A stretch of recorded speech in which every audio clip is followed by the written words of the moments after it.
Let me ask you this, because this has been, Sure. in the wake of his passing and whatnot, we've obviously mentioned that it's too much of an alternate universe situation to think, what if Hogan had been loyal, for example, to Vern Gagne and was like, hey, Vern, put the title on me and I won't go see Vince. Vern does that, and there's never a Hulkamania. Vince, now I'm convinced that without Vince McMahon,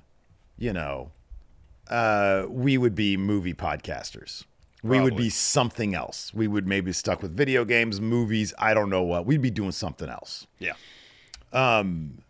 Without Hulk Hogan, here's the thing. If you read this book, Death of the Territories, it is clear Vince McMahon put so much money into the national expansion before he got around to getting Hulk Hogan.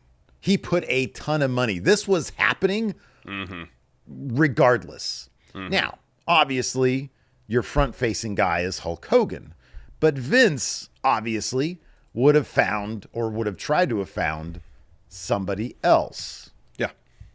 Thinking back to then, not just within the WWF, because we know that he was poaching from everybody. Yeah. Is there another name? Do you think Ric Flair could have stepped in the place of Hulk Hogan if Vince was like, hey, I'm going to give you every single dollar I have? Could Dusty Rhodes, obviously a much different direction in terms of the big 80s roided out dudes. Yeah. Is there another name that you think possibly could have ensured that we kept our jobs here in an alternate universe? When we did our talked about Hogan's passing on Thursday, someone in comments mentioned Dusty Rhodes as an option. Dusty for sure had the charisma and the promo ability, big time.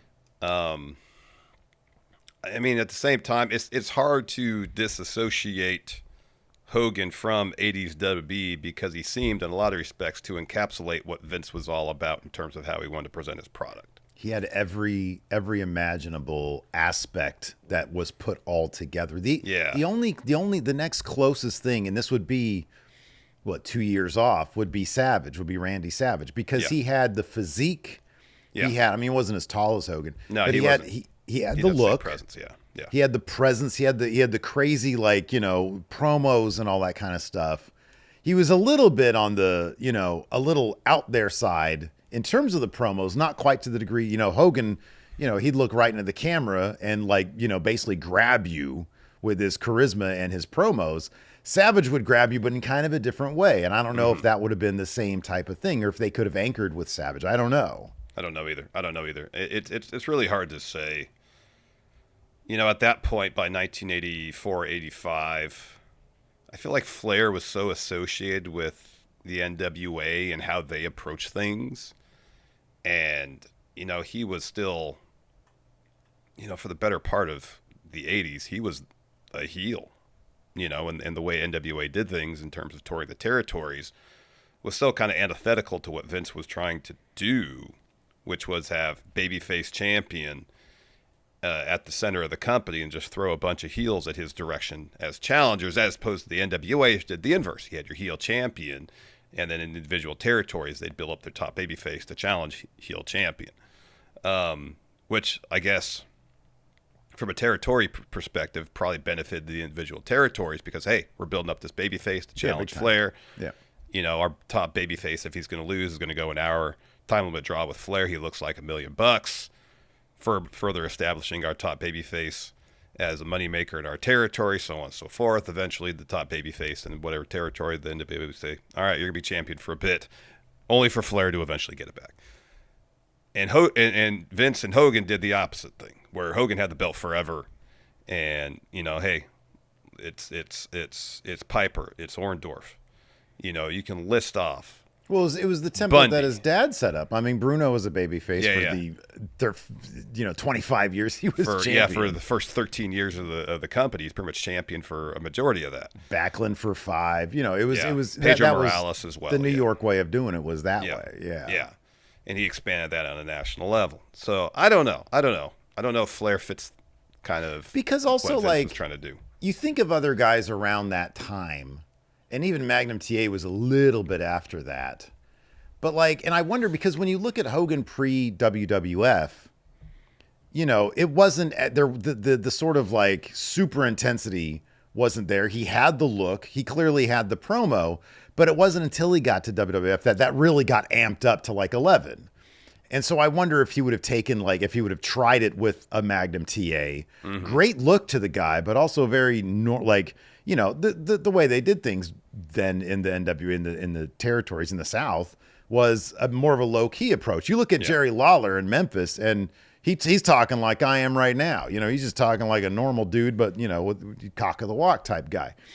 And then when things would get intense, then he would raise his voice. But it certainly wasn't the "let me tell you something, brother" stuff.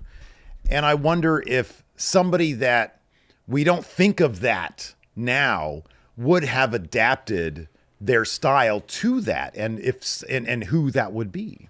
I wonder if a situation, I know, especially in WWF, our idea of Piper is of a heel, but you have someone there who definitely has the promo ability and the charisma of a Hogan.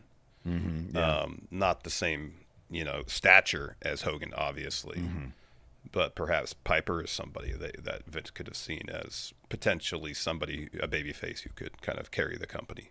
And you kind of see why Hogan was unique, because he was huge. He's a big dude, and it is wild because I'm at the point now in that book finally where WWF is firing all cylinders, and the disparity, because it's a fairly dry read, but it's still interesting because it's a lot of data in terms of like WWF was doing these numbers, and so Crockett would counter in this territory with this, and the Hogan shows were so wildly more profitable than the ones that WWF would run without him. I mean, he was a game changer in so many ways. It was unreal. Like when you actually look at the attendance numbers, like when Hogan was there, it was like 15,000 sell out. When he wasn't there, they'd be lucky to do 3,000. Yeah. Like he was a massive difference maker for attendance back then. And so, they really got the right formula with him. And I'm just sort of wondering, and obviously, like I said, it's too alternate universe to really understand.